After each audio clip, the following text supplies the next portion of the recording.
Why do we fear the almost human, the psychological of the uncanny? Have y'all ever looked at the Annabelle doll and how it's kind of like looking kind of human-like? Those kind of features, you know, like the reason why people dislike dolls is because they have like human features. They look human-like, but they are not human. And that idea for us is so unsettling and weird. Let's take a look at this video. This looks funny as hell.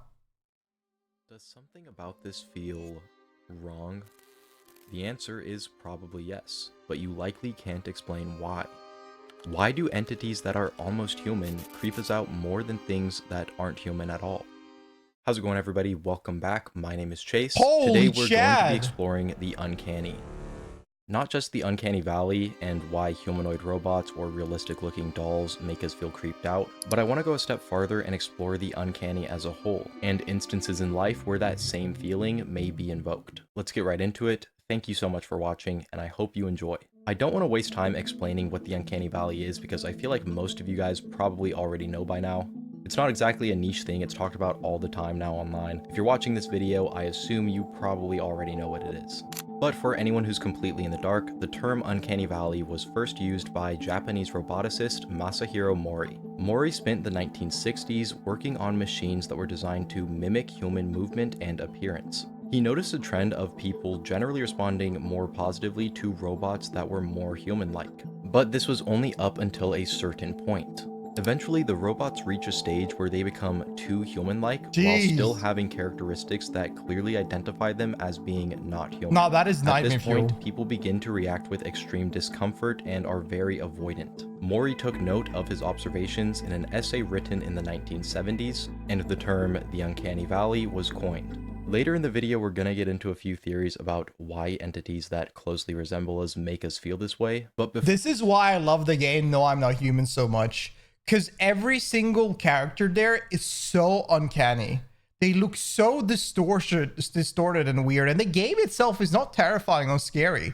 But the vibes, the feel of it, it makes you uncomfortable because the music and the characters you see, it just straight up makes you feel unsettled. It makes you feel like should not be here at all. There's something always haunting you. Because every interaction, there is some kind of demonic like feeling you get whenever you look at them, and I love that. I love when games can give that feel and horror movies can give that vibe, but most of them are not able to capture it that well, which is weird to me because I feel like making something almost human is not that challenging. Before we do that, I want to try to define what the uncanny actually is. One of the first people to really explore the concept of the uncanny was the founding father of psychoanalysis, Sigmund Freud. In Freud's 1919 work, Das Unheimliche, or in English, The Uncanny, Freud describes the uncanny as the class of terrifying which leads back to something long known to us, once very familiar, which is to say that the uncanny is something that feels familiar and alien at the same time. Something that should feel ordinary or mundane feels off-putting. You see, Freud believed that much of human behavior was driven by repressed desires, fears, and memories. These pieces of you are often buried deep within your subconscious mind. When the uncanny arises, it is this repressed content being driven to the surface. So beliefs that you're more likely to hold as a child when you don't really understand the way the world works yet, like believing in magic, or spirits possessing objects, and your toys being able to move by themselves. When something in the world provokes these old repressed beliefs, the result is that strange, unsettling feeling, the uncanny. To Freud, things like hyper-realistic dolls and machines are uncanny because they blur the line between the animate and inanimate. Our expectations of what it means to be alive, conscious, and human are being challenged. Another different interpretation of the uncanny comes from French psychoanalyst Jacques Lacan, who significantly reinterpreted much of Freud's work. Lacan believed that there are 3 different orders or registers that describe different dimensions of the human experience. I didn't know that. These 3 registers, the imaginary, the symbolic, and the real, explain how we form our own self-identity and how we interact with the world around us. The imaginary is the realm of images, fantasies, and self-identity, shaped by early experiences and identifications, most notably the mirror stage. The mirror stage often occurs during infancy, when the child is first able to recognize their reflection as themselves. Seeing and Holy. recognizing this reflection is when your self-identity begins to form. However, it's based on a misrecognition.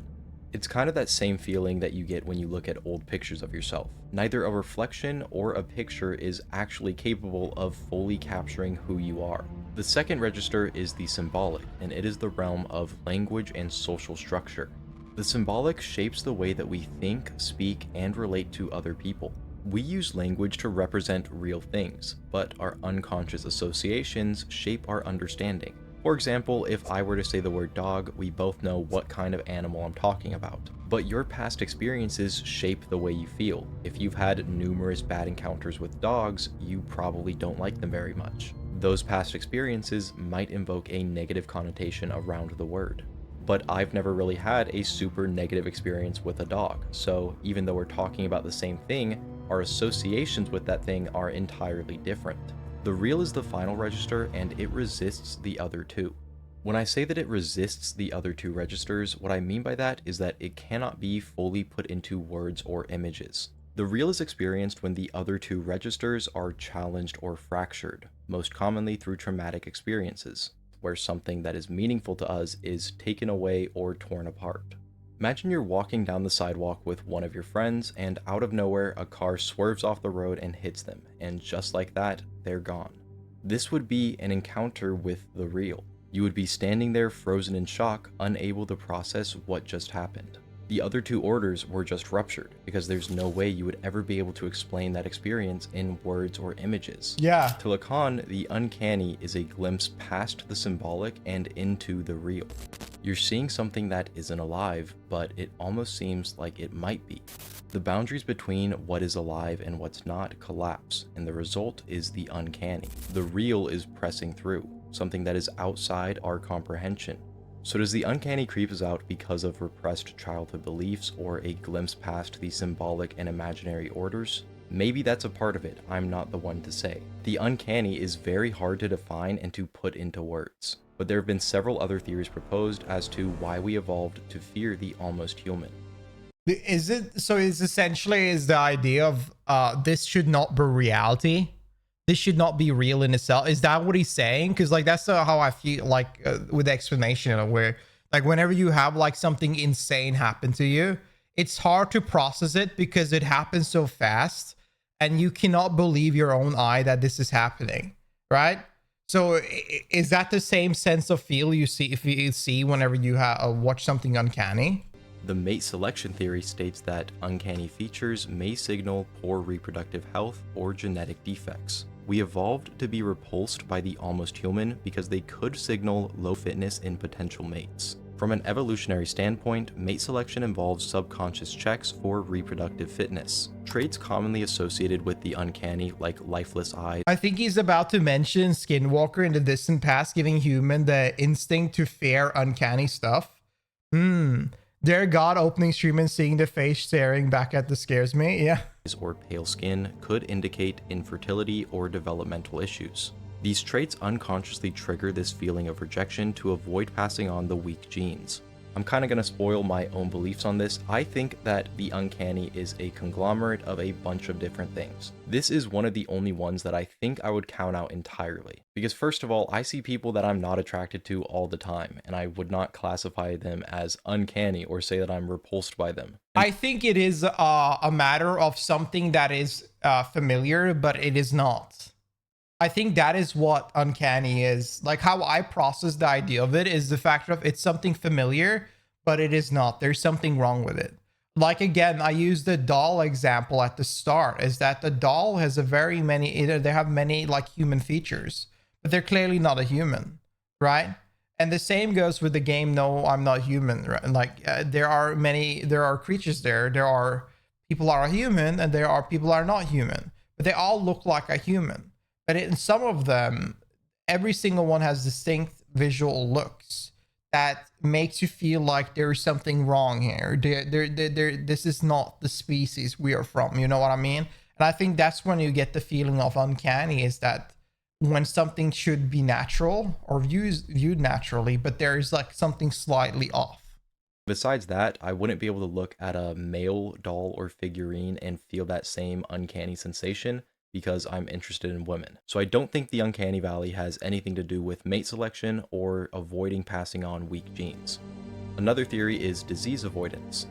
Strange and unnatural features might subconsciously remind us of symptoms of illness, triggering an avoidant reaction to reduce the risk of infection.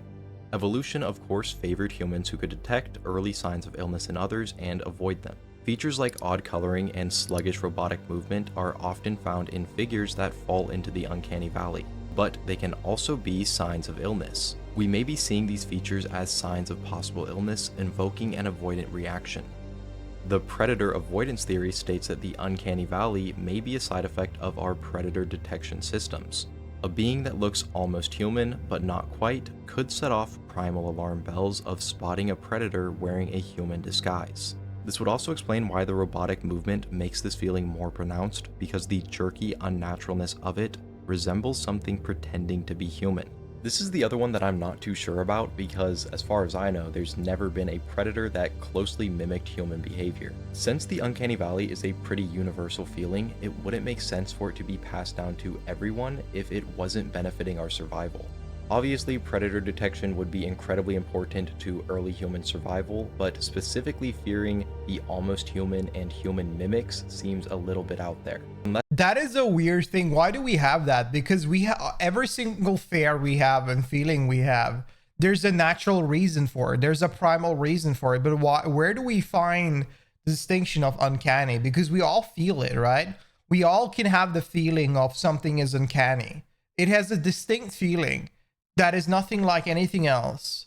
So what scenario in nature are we using this? Unless our ancestors were regularly encountering skinwalkers and Wendigo, it doesn't really make sense to me for this trait to be passed down to everybody. Because seeing a saber-toothed tiger standing in front of you and then seeing a mannequin that looks like it might be alive are two completely different feelings. The corpse recognition theory states that uncanny features often mirror traits found in corpses or mortally ill humans. Again with the waxy skin and glassy eyes, but also the rigid posture and slack facial expressions. These traits make us feel uncomfortable because of a subconscious association we have between them and death. This one is pretty similar to the disease avoidance theory, which is why I waited to cover this one as well. Both of these theories make sense to me. It's just part of your brain trying to keep you alive. And part of staying alive is keeping you healthy and avoiding getting sick. Of course, staying around sick, dying, or dead people is probably suboptimal for your health and well-being as a human. So your brain subconsciously steers you away and says, maybe staying around this isn't the best idea. The other hominid hypothesis states that the Uncanny Valley is a leftover from when we coexisted with other human-like hominins, like Neanderthals and Denisovans. Our encounters with these species may have regularly involved competition for things like resources and food, leading to a hardwired caution response for almost human faces. Even though we're now the only remaining hominin species left, our brain may have retained this evolutionary suspicion towards anything that may resemble a separate tribe. Alright, I know I said I'm only counting a couple of these out, and I don't know if I want to count this one out completely, but to me it definitely seems very unlikely. Maybe it's a part of it because I can see how we would be competing with other species of humans for food and resources. But personally, I would not breed with something or someone that I found to be uncanny looking. And we know that early Homo sapiens bred with Neanderthals. There are people in the world right now who have more Neanderthal DNA than you or I because their ancestors bred with Neanderthals. So again, I don't think this one holds a lot of weight. The category ambiguity theory states that we as people like to put things into categories, and we prefer to be able to tell definitively whether something is human or not. If you look at an object, you put it into the category of not being alive. But if that object is a doll or mannequin that looks somewhat like a real person, our brains try and fail to force a classification, creating that unsettling feeling. This one is pretty straightforward and it makes a lot of sense to me. It kind of ties back to Lacan's theory of the other orders being challenged. I used a dog earlier as an example, so I'm going to use that again. Could you imagine coming home one day and your dog is speaking to you fluently? Maybe after a while you get used to it, it might even be kind of cool for a little bit, but your immediate reaction, or at least my immediate reaction, would be that uncanny feeling, because part of what I know about dogs is that they don't speak. So if my dog started speaking to me, it's breaking my classification of what a dog is. Another theory is the violation of social norms. As humans, we have behavioral expectations for others baked into our DNA. You can think about something like eye contact. Generally, we all feel comfortable holding eye contact for short durations of time, usually between 2 to 5 seconds. But when you meet a person who is breaking eye contact too frequently or holding it for too long, it makes you feel uneasy. Our brain is subconsciously noticing that the behavior being exhibited feels like mimicry, and it flags the entity as being possibly deceptive or manipulative. Again, this one makes sense to me, and I can definitely see how My this mom, because she took Tylenol when I was a fetus. Okay, dude. All right. This freaking Tylenol meal is gone too. It's too crazy. I think that, again, I think that this one is probably the most right one. I don't think you in any sort of way feel like any attraction to what's uncanny. But I think definitely when somebody breaks a norm or something that you're comfortable with to begin with, something you think is normal, but there's some slight off. That's when things really do feel uncanny. And I don't understand again in nature where this would be put off. Like, cause I could see the Homo sapien thingy, but at the same time, I don't. Like, this sounds weird that we have this sort of distinct natural feeling for something that would just be another race. Be a part of it. I've definitely met people in my life who make eye contact for way too long or make it too intensely. So maybe the uncanny valley is just that, but the next step up. It's the same feeling, but just a more intense version. So in conclusion, we don't really know what the uncanny is or why these things that fall into the uncanny valley disturb us so much. While we don't have a definitive reason for the uncanny valley's existence, it's likely the result of multiple systems overlapping rather than just having one specific cause. It reveals just how deeply we care about what it means to be human and how violated we can feel when something blurs the line between that boundary. Thank you so much for watching. Maybe it's a territorial thing. Maybe there's where we go, is that the fact that we have in some sort of way a focus of what human is meant to be. And once we see something that is not meant to follow those norms, we see a fear. We don't like it. Maybe there's some kind of internal fear about humans changing as we are, and we change to a different type of race. Like, maybe that's the case. I don't know. This is pretty odd. That you enjoyed this video and that you learned something I like new, it though. I love horror stuff that uses that a lot. 20,000, 30,000, and now almost 40,000 subscribers. Oh, let's sub to this guy. Really crazy. That is really just mind-blowing to me. My goal was 50,000 before the end of the year, and it looks like we're gonna get there. If you did enjoy the video, please don't forget to like, comment, and share because it helps me out. And if you want to see more content like this, don't forget to subscribe because I will be making more videos in the future. Also, you guys may have noticed that Jack, my cat, did not make his usual cameo in this video. I unfortunately have to let you guys know that Jack was put to sleep on the 12th of this month. You guys are the only ones who really get to see him, so I figured I had to let you guys know. Jack was getting very sick. He went to the vet about a month or two ago, and the only thing that they could think of it being was bowel cancer. Jack was my childhood pet. He was almost 18 years old, and the only thing that could be done was to take him home and make sure he lives the rest of his life out in happiness and comfort. There were points where I was really hoping that the vet got it wrong and that he would be around for, a few more years, but his quality of life was drastically decreasing, and it wasn't fair to keep him around and to keep him suffering. Yeah. Or to put him through treatment for, hopes of him surviving. The last thing I want to do is, see him suffer. So sorry to end things on such a depressing note. I didn't really want to talk about it, but I figured I should let you guys know because, like I said, you guys are the only ones who really get to see him besides me. He was the sweetest cat you'll ever meet. Yeah, I miss him a lot. Aww. But anyways, again, sorry to end it off on such a Nah, depressing man. note. My name is condolences. Chase. This has been Scare Files. Thank you so much for watching, and I'll see you again in the next video. Peace. Nah, my condolences. Like, I get that. My dog turned nearly 18 as well. He was like 17 and a half. I think it was like a little bit over 17 and a half. And then like things were just too bad and we had to put him down. Like, that feeling is awful whenever you have like a pet. All your childhood up to you turn an adult, like the feeling of having a pet when you're a kid and they see you through teenage years up to you're an adult, like that is a brother, that is a family member, that's your child. Like, it's everything and above, and losing that is a hard feeling. But back to the Back to the uncanny feel.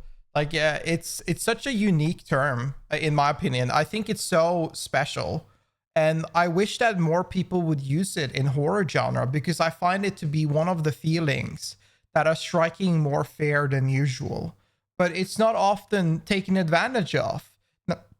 Now, I don't want people to start abusing the hell out of it, but I feel like psychological horror is the form of horror, in my personal opinion, is the best. And a lot of people just aren't capturing it well enough. But this is a good video. I like this video a lot. This is a really good video, W video. Never seen the channel before. We got to watch more of these videos in the future. Hell yeah.